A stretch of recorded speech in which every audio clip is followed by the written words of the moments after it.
Evening to PKD Nambiar, who's a political analyst. But let me also get in PKD because he's been very patiently listening to both of you.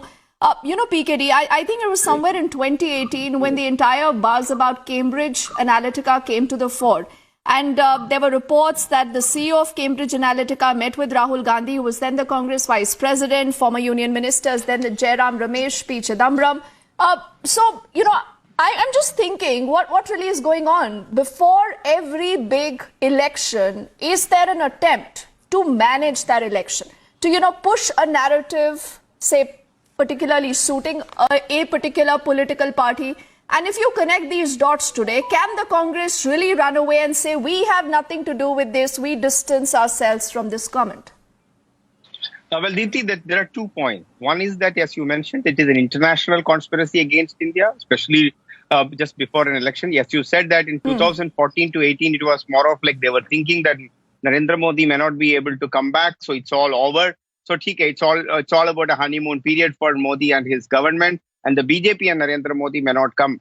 But then they got the some kind of gist of it, that the mood of the nation.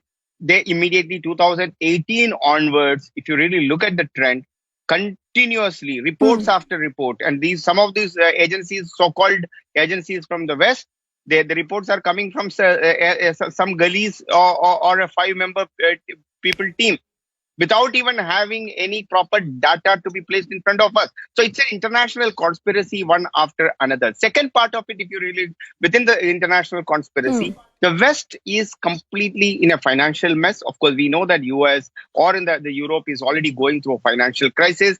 They are not able to digest the very fact that India's might is growing, India's respect is growing.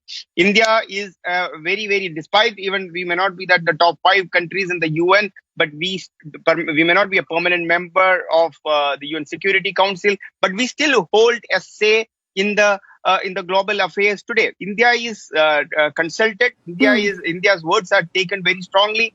Most of the countries across the world, that is also something which they are not able to digest. And the third part of that international conspiracy, India is also growing. India is one of the very few countries in the globe today which has got a very huge purchasing power. We have seen the kind of order which we have placed to the French, the US and the UK governments through the Tatas just 2 days back. So this all makes that international conspiracy against India. Now the bigger threat, I don't care about these so-called watchdogs. The dog is capital and inverted comma and bold. But I am worried about the internally, our opposition parties, and they're keeping mum on these international That's the point, reports. yes. Rather, they use it as a toolkit against the government. When they go against the government while using this toolkit, they are forgetting the very fact we are a 1.4 billion people country, wherein anything and everything what the government of India,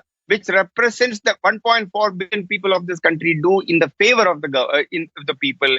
And if they have their duty as a principal opposition party is to go against the policies of the government with the fact. We have even seen in the 45-minute speech of Rahul Gandhi in the parliament, he was only just making bluff questions. There is not even a factually, with an evidence, not even a one question was raised in the parliament.